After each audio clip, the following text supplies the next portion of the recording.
त्याच मतदार यादीवर त्याच ईव्हीएम वर निवडून आले। मग आता ते खोटे निवडून आले होते का? ते 31 खासदार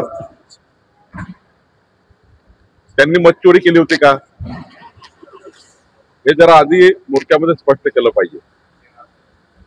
हा मोर्चा म्हणजे महाविकास आघाडीच्या पराभवाचे कारण तयार करण्याकरता मोर्चा आहे।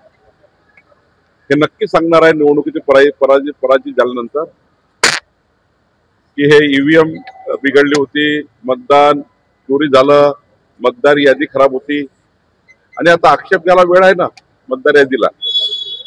त्या ठिकाणी आक्षेप न घेता केवळ राजकीय स्टंटबाजी आणि केवळ उद्या निवडणुकीत पराभव झाल्यानंतर कारण हे देण्याकरता मोर्चा आहे। आणि दुबार तिबार नावं मतदारीत नसावी याकरता ऑलरेडी आम्ही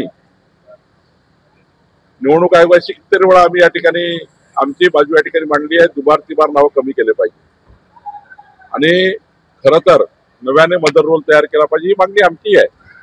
पण निवडणुकीच्या काळात मात्र जाणीवपूर्वक हा मोर्चा काढून एक प्रकारचं जनतेमध्ये संभ्रम निर्माण करणे जसं लोकसभेत केला होता।